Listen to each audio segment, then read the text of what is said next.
Scene 1, Apple, take 2.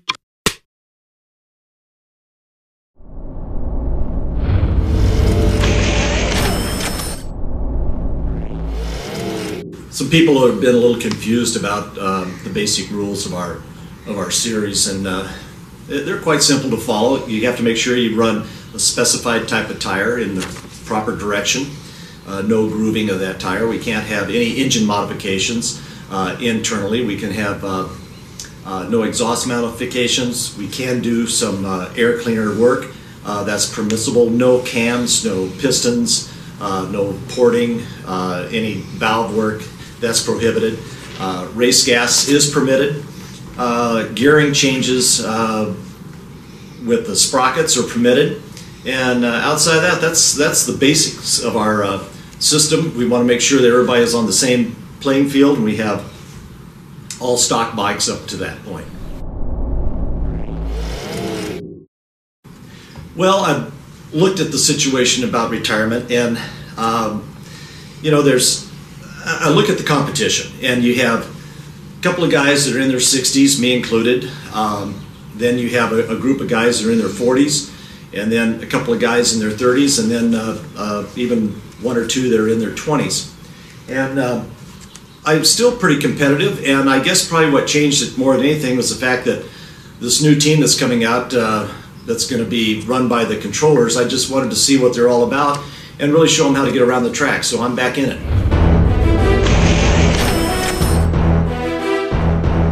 Speaking of this new team, what comes to mind when you hear the letters TCR? Well, immediately I start thinking of a product that's has the same type of initials or very close to it. I use it to spray on my walls to take care of stains that come up on it. So they're probably just a stain. Were you able to salvage the relationship with starter Red, and did she get a new contract for the 2011 season? As a matter of fact, we did. We came to an understanding. She knows her role now, and she's going to play it well. The new rider known as T-Bone. Apparently he's so slow, some of the other riders are yelling at him on course. Do you think a black flag is in the future for T-Bone? Our series, we haven't ever used the black flag, but it is something we have to look at. He is now about 2 seconds a lap slower than everybody else, so it doesn't take long for the crowd to catch him. So it might be a possibility. We know that he knows what the blue flag is, which is mean that the leaders are coming and you need to move over.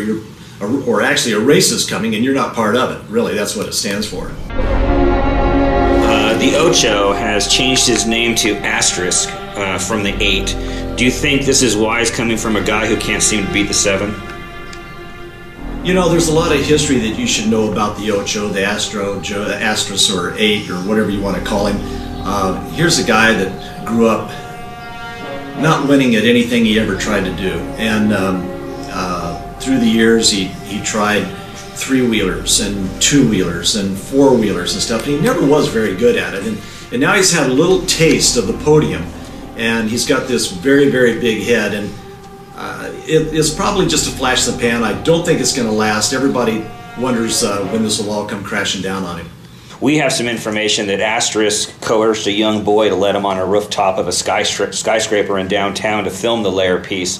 Do you think the rider formerly known as Asterisk has gone too far with his self-righteous exploits? Well, yes. Here again, it's this big head that he's got going on, and I thought in that clip they showed a dead crow, I believe, and I thought this was perfect. This is just about the place where he should live. The 7 is winning with very little effort. I know the committee implemented the no-footer race to even the playing field a bit. Would you consider requiring the 7 to ride with no hands? You know, I never thought of that. That's a good point. No hands would be good. We might have a chance to actually beat him. I don't see anybody on the horizon right now that's going to be able to do that. He's just got more talent than everybody else. The 1. The 1, well, he's consistent, and sometimes he's consistently bad. He will have bad races, and then he'll come back and race very good. If he could ever put it together, he might be another contender to repeat for the championship. The 2. The 2. Well, he's a little off the trailer right now, off the pace.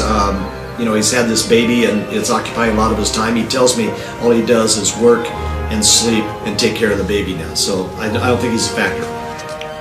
I understand his position. The 4. The 4.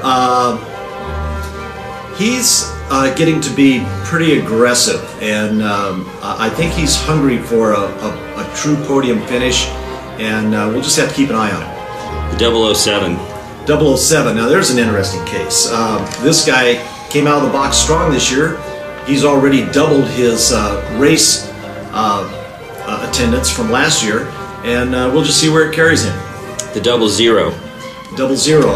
Yeah, Ty. I like Ty. Ty's good. He's a good, clean racer. Unfortunately, the 8 or the Ocho crashed him out last week, and he's going to be out for a while with an injury.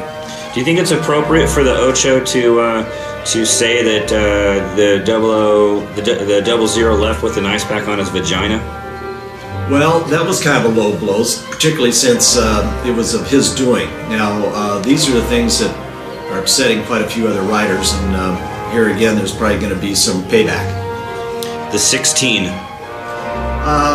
Oldest rider in the series, but still competitive. Broke out this season with a overall top 2 finish, so he's hoping to stay there. The 55. 55, the second oldest rider of the season. Never has had the talent. The new track, how excited were you to see such dramatic changes, and how does the new route increase or decrease lap times?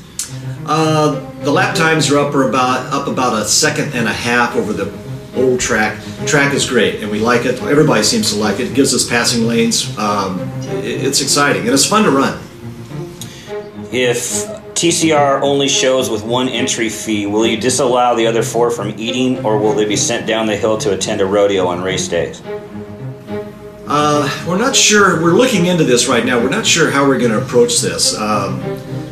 We don't need. Are we giving points to the riders, or are we giving points to the bike? And we've got to try to analyze that and figure out how we're going to deal with it.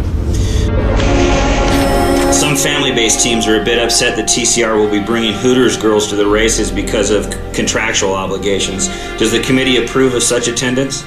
Absolutely. We've always been a fan of Hooters, and you know, in fact, we had a question for one of our employees here just last week about if Hooter girls, or if big-breasted women work at Hooters, do one-legged girls work at IHOP? Well, it's all about fun, and as long as everybody keeps that in mind, I think things will go well, and we don't injure one another. It'll be good. As we grow and we get more and more riders, a lot of different issues come up all the time, and we like to keep those to a minimum so we can all walk away healthy and have a good season.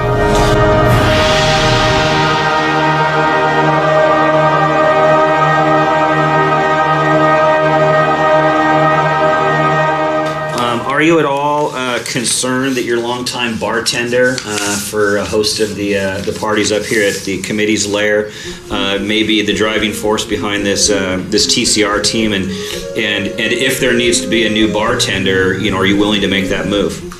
I'm pretty disappointed in Tyler, knowing that he wants to try to join the racing league. I think he's best suited behind the bar mixing drinks.